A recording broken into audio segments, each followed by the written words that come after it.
வணக்கம், welcome to சிட்டூஸ் live. இன்னைக்கு December 5th. இன்னைக்கு என்ன இம்பார்ட்டன்ஸ்?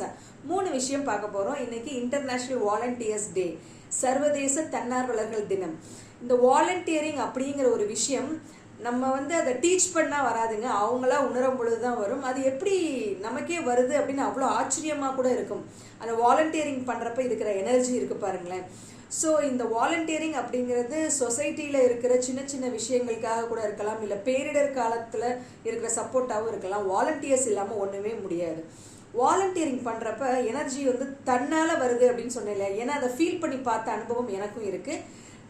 எதில் அப்படின்னு சொல்லி பார்த்தீங்கன்னா, கஜா புயல் டைமில் நானும் என்னோடய ஃப்ரெண்ட்ஸு, என்னோடய ஸ்டூடெண்ட் ஃப்ரெண்ட்ஸு எல்லாருமா சேர்ந்து இந்த கஜா புயலில் அந்த பேரிடர் காலத்தில் நாங்கள்லாம் சேர்ந்து ஒர்க் பண்ணப்போ எனக்கே என்ன ஆச்சரியம்னா, இவ்வளவு எனர்ஜி எனக்கு இருக்கா அப்படிங்கிற அளவுக்கு அடுத்தடுத்து செயல்களில் ஈடுபட்டு நிறைய பிரச்சனைகளை சால்வ் பண்ணுறதுக்கு எங்கள் குரூப் ஆஃப் பீப்புள் ரொம்ப சப்போர்ட்டிவாக இருந்தோம்.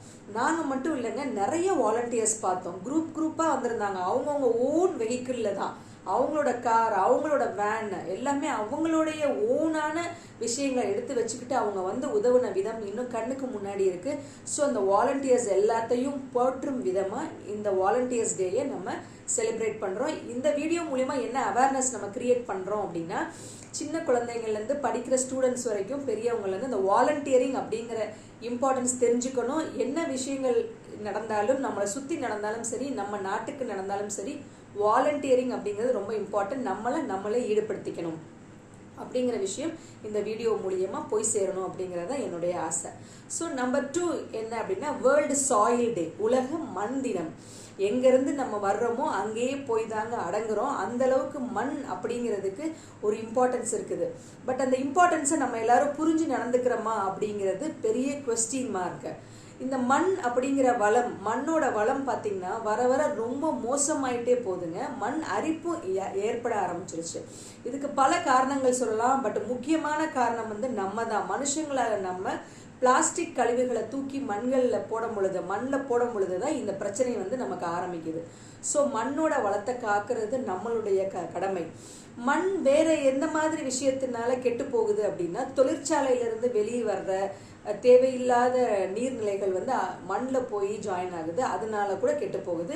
மக்கள் எல்லாரும் இப்போ விவசாயத்தை விட்டுட்டு நகரத்தை நோக்கி நகரும் பொழுது விவசாயம் அப்படிங்கிற ஒரு விஷயம் இல்லாமல் போயிட்டே இருக்குது, கம்மியாயிட்டே போகுது. ஸோ தரிசு நிலமாயிட்டே போகுது. இப்படி போயிட்டு இருக்கும் பொழுது மண்ணோட வளம் ரொம்ப குறையிறதுக்கு காரணங்கள் இருக்குது.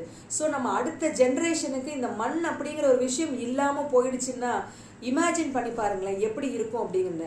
ஒரு கரண்டி மண் உருவாகிறதுக்கு 500 வருடங்கள் ஆகும் அப்படின்னு ரிசர்ச் பண்ணி கண்டுபிடிச்சிருக்காங்க. இந்த விஷயத்தை கேட்கவே அவ்வளவு ஆச்சரியமா இருக்கு. மண்ணில் எவ்வளவு உயிரினங்கள் வாழ்ந்துகிட்டு இருக்கு, மண்ணால நமக்கு எவ்வளவு விஷயங்கள் கிடைக்குது அப்படிங்கிறத நம்ம உணர்ந்தோம் அப்படின்னா இந்த வேர்ல்டு சாயில் டே அப்படிங்கிறத நம்ம உணர்வோம். இந்த வீடியோ மூலமா என்ன அவேர்னஸ் கிரியேட் பண்ண போறோம் அப்படின்னா, மண்ணில் கால் பதிச்சு நீங்க நடந்து பாருங்களேன். உங்க செருப்பை கழட்டிட்டு அந்த தாய் மண் மீது கால் பதிச்சு நீங்க நடந்து பார்த்தீங்கன்னா நாளைக்கு பிளாஸ்டிக் கழிவுகளை கொண்டு போய் மண்ணில் புதைக்க மாட்டீங்க. மண்ணோட மகிமையை உணர ஆரம்பிச்சிருவீங்க. நம்பர் 3 என்ன இன்னைக்கு அப்படின்னா, டாக்டர் ஜெயலலிதா அம்மாவோட நினைவு நாள். அவங்கள பற்றி சொல்லணும் அப்படின்னா புதுசாக எதுவுமே சொல்ல வேணாம், எல்லாருக்குமே அவங்கள பற்றி தெரிஞ்சிருக்கும். முன்னாள் முதலமைச்சர் அப்படின்னு தெரிஞ்சிருக்கும். ஸோ அவங்களோட அரசியல் வாழ்க்கை அப்படிங்கிறது ரொம்ப ஆச்சரியமூட்டக்கூடிய ஒன்றாக இருந்ததுங்க. ஒரு பெண்ணா இருந்து ஒரு பெண் ஆளுமையை பார்த்து ஆச்சரியப்பட்டேன் அப்படின்னா அவங்க தாங்க, அவங்க மட்டும்தான். அரசியலை பற்றி ரொம்ப எனக்கு தெரியாது, தெரிஞ்சுப்பேன். பட் அவங்களுடைய சிந்தனைகள், அவங்க எப்படி ஒவ்வொரு விஷயங்களை கையாண்டாங்க அப்படிங்கிற விஷயங்களையும் தெரிஞ்சுக்கும் பொழுது ரொம்ப ஆச்சரியமா இருந்தது. ஸோ சின்ன குழந்தைங்க யாராவது டாக்டர் ஜெயலலிதா பற்றி தெரியல அப்படின்னா அம்மா அப்படின்னு தான் சொல்லணும். டாக்டர் ஜெயலலிதா அம்மாவை பற்றி தெரியலன்னா அவங்க ஹிஸ்ட்ரியை பற்றி படிங்க. அவங்க பிறந்ததுலேருந்து இறந்தது வரைக்கும் அவங்க சந்திச்ச போர்க்களம், அவங்க சந்திச்ச ஒவ்வொரு விஷயங்களையும் எவ்வளோ பாசிட்டிவாக எடுத்துக்கிட்டு ஒன்னொன்றுக்கும் அவங்க எவ்வளோ சொல்யூஷன் கொடுத்தாங்க. உண்மையாகவே இரும்பு பெண்மணி அப்படின்னா அது அவங்கள தவிர்த்து யாருமே இருக்க முடியாதுங்க. அவங்க நினைவு தினம் இன்னைக்கு, அவங்களோட நினைவு தினம். அவங்க உயிர் அவங்கள விட்டு பிரிஞ்சு போனப்ப எனக்கு தெரிஞ்சு உலகமே அழுதுச்சு அப்படின்னு தான் சொல்லணும். அந்த அளவுக்கு அவங்க எல்லார் மனசுலையும் தடம் பதிச்சுட்டு போயிருக்காங்க. அவங்களுடைய ஆங்கில புலமை அப்பப்பா அவ்வளவு அருமையாக இருக்கும். அவங்களுடைய ஆங்கில புலமை அருமை, அவ்வளவு அம்சமாக பேசுவாங்க. ஸோ இடம் பொருள் ஏவல் தெரிஞ்சு அவங்க பேசுகிற விதம், அவங்க கையாளுற விதம் எல்லாம் இன்றைக்கும் மறக்க முடியாது. இந்த 3 விஷயங்களும் உங்களை சேரணும் அப்படிங்கிறது தான் என்னுடைய ஆசை. தொடர்ந்து சிட்டூஸ் லைஃப்பில் ஒவ்வொரு நாளோட ஹிஸ்ட்ரி பற்றி பார்ப்போம். சிட்டூஸ் லைஃப்பை லைக் பண்ணுங்கள், கமெண்ட் பண்ணுங்கள், சப்ஸ்கிரைப் பண்ணுங்கள். Thank you so much. Meet you all இந்த நெக்ஸ்ட் வீடியோ. பை.